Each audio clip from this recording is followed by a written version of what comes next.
ఏమండి అంతర్జాతీయ ప్రధాన కార్యదర్శి గారు నమస్తే సార్. చెప్పండి. ఏం సార్ ఏం చెప్పమంటారు సార్? మీ ప్రభుత్వం వచ్చినాక అన్ని బాగుంటాయి అన్ని ఫ్రీ అన్నారు. ఏం బాగాలేదు. ఏం సార్ ఈ కరెంట్ బిల్లులు చూడండి ఒకసారి ఎట్టుందో మా పరిస్థితి. కరెంట్ బిల్లుకి ఏమైంది? ఏం సార్ ఒకసారి చూడండి. బాగుంది కరెంట్ బిల్లు బాగాలేదా?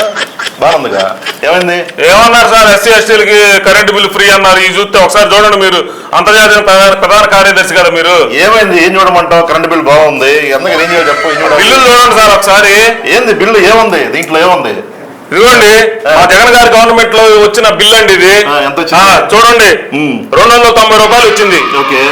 ఇప్పుడు టీడీపీ మీ గవర్నమెంట్ లో వచ్చిందండి 351 రూపాయలు వచ్చింది. ఏం సార్ దీని పరిస్థితి? ఇప్పుడు విషయం అర్థం కావట్లేదు. మేము ఏం చెప్పాము? సంపద సృష్టిస్తామని చెప్పాము. ఎలా సృష్టించాలి?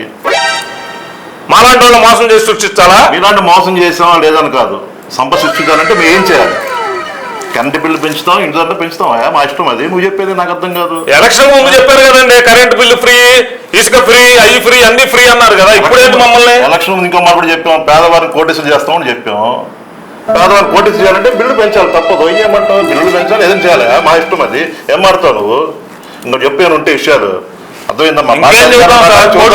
గరీబులు అయిపోతున్నాం మేము. గరీబులు కాదు, మేము కోటేశ్వరం చేస్తాం. టైం ఉంది ఇంకా 4 ఏళ్ళు మా చేతిలో.